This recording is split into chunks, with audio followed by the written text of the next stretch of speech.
Taurus guys. Okay, kung Taurus ka, this is for you. Anong dapat mong malaman today? Today. Hindi kahapon, hindi sa isang linggo, hindi sa isang buwan. Today, ano ang dapat mong malaman at ito ay napakahalaga, Taurus, para sa'yo. Okay. Tatlong mahalagang message for you na dapat mong malaman today. Today na. April 9 na dapat mong malaman at pag-isip-isipan. Okay, dapat mong malaman na ikaw ay mas lalaki pa ang pera, Taurus. 8 of Pentacles is here.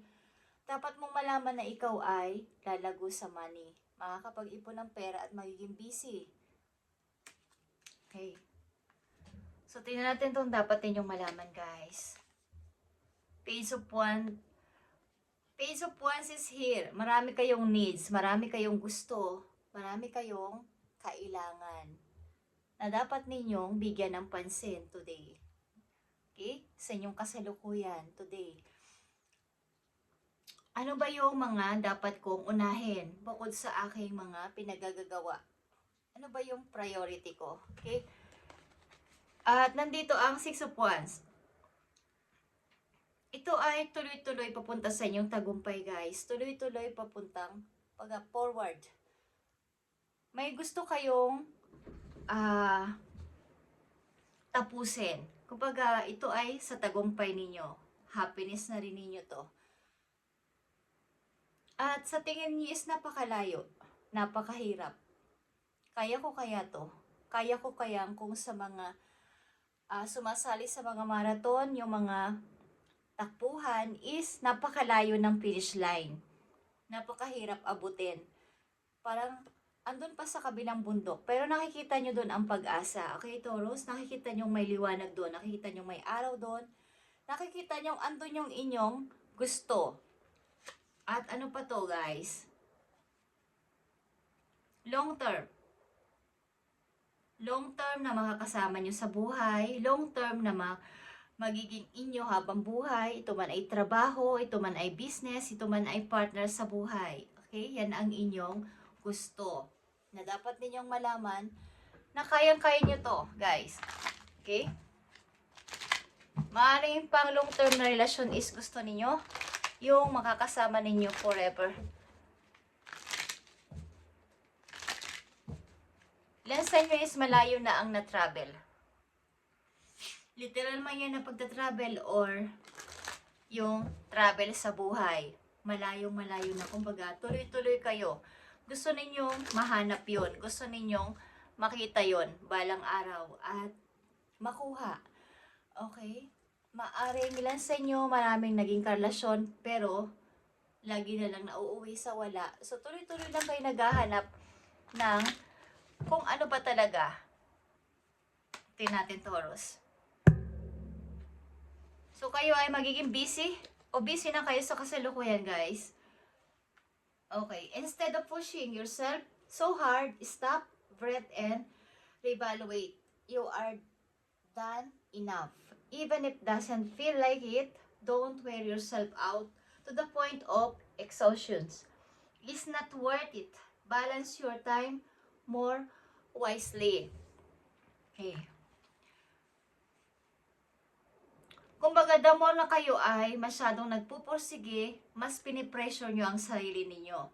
Kung dapat naman ay, kung ano yung andyan, kung ano yung andyan, sino yung andyan sa inyong tabi, yun ang inyong pahalagahan.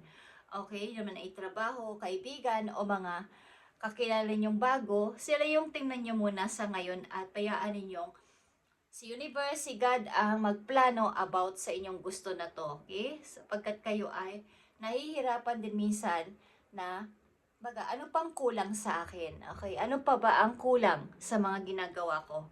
Merong tanong sa inyong puso na, nagpupursige naman ako, hindi naman ako pabayang person, hindi naman ako tamad. Pero parang may kulang, parang ang hirap maabot ng pangarap ko na yon, ang hirap maabot ng tao na yon.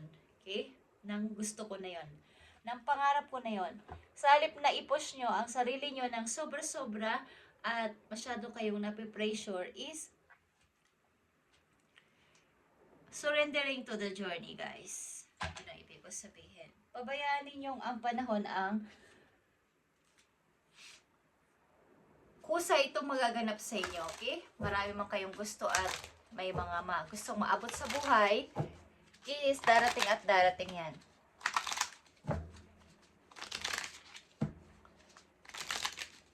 Parang nagkakaroon man kayo ng relasyon is palagi na lang nauuwi sa pagtatapos. At yung mga gusto ninyong mangyari is parang ang layo, parang ang hirap pang makuha o matupad. So, andito yung inyong pagiging nauuwi sa lungkot. Okay? Minsan. So, ito ay enough na, guys. Sa halip na i-push mo ang sarili mo sa mahirap na to is fret and reevaluate. You're done enough. Okay. Lahat naman ay ginawa mo na pero parang walang nangyayari. Mangyayari ito sa tamang panahon, guys, at hindi ito dapat ipagpilitan. Okay? Dapat din yung malaman, Taurus, today, April 9, 2026. Okay.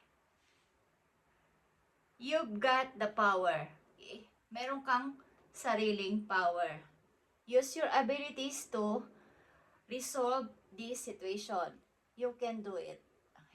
Kung ano man tong sitwasyon nyo sa ngayon, Taurus, na naranasan, is meron ka dito ang kakayanan na ikaw ang mag-resolve nito at wala nang sino pa. Kumbaga, walang makakapag-fix nito na ibang tao kundi ikaw lang. Ilan sa inyo need yung mag-walking, palinawin ang isip, magkaroon ng peace of mind, guys. At darating ang pagkakataon na ito ay makakamit ninyo. Kailangan ninyo ng kapayapaan ng puso. Ilan sa inyo, kailangan ninyo ng pagpapahinga. I-balance inyong time sa inyong private life, sa inyong trabaho, sa inyong lovers, sa inyong asawa, sa inyong mga anak, kung ano man ang inyong sitwasyon sa ngayon. Kailangan ninyong ibalabalansi ito. Okay, Taurus? Kung hanggat ninyo ang long-term na relasyon is mangyayari ito sa tamang panahon at hindi ito dapat nyong pilit-pilitin. At ang ilan sa inyo, maraming gusto pang marating sa buhay. Something ito ay travel sa malayong lugar. Gusto nyo rin mangyari. At ang ilan sa inyo ay mataas ang pangarap. Okay. Isang mahalagang message for you, Taurus.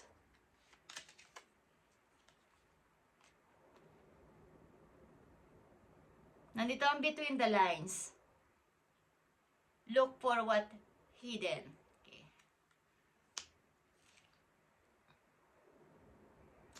So, sa mga sitwasyon nyo, kumbawa sa trabaho, sa inyong pang-araw-araw ng mga kasama sa buhay, is may mga matutuklasan kayo na hindi nyo pa maaaring alam tungkol sa kanila o tungkol sa trabaho na to, is marami kayong malalaman. Okay, guys, maging pagmatsyag kayo.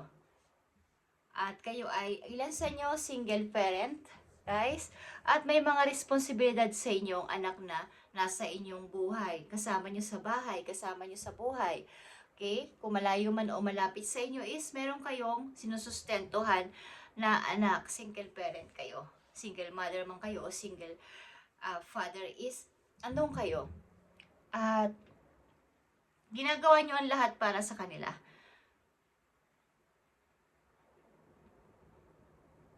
Maaaring may mga matutuklasan kayo na itinatago sa inyo ng mga ilang taong inyong kasama, trabaho man yan o sa inyong pamilya o sa inyong karelasyon.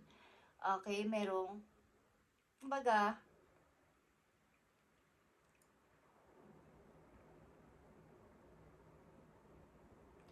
nahihiwagaan kayo sa kanilang mga pinapakita sa inyo, pero hindi nyo alam na meron kang pwedeng malaman mula sa kanila na itinatago sa iyo, Taurus. Okay. April 9, 2026, dapat mong malaman today na ikaw ay magiging busy. Dadami naman ang ipon nyo, guys, at magkakaroon kayo ng long term na papasukan o trabaho. Yung kayo ay magtatagal doon. Okay, nandito ang Ten of Pentacles. Sa inyong lugar, maybe maraming opportunity. Kung saan man kayong place andoon is may opportunity. Tingnan natin. Mahalaga ito para sa'yo.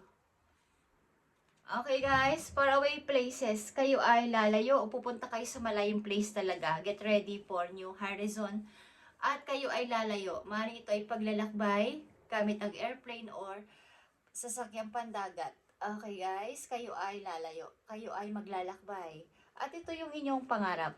Pangarap ito ng ilang Taurus nandito sa reading. Kayo ay pupunta sa ibang lugar, ibang country, ibang bansa. At para sa inyo, ang trabaho na yon, ang lugar na yon is parang pangarap. Ito na yung tagumpay na gusto kong mangyari. At kayo dito ay magiging busy. Maaaring ilan sa inyo ay magiging mataas ang tungkulin sa inyong company or sa inyong papasukan. Magiging parang hingan kayo ng advice or kayo yung hinihinga ng mga idea. Okay, Taurus, thank you and God bless.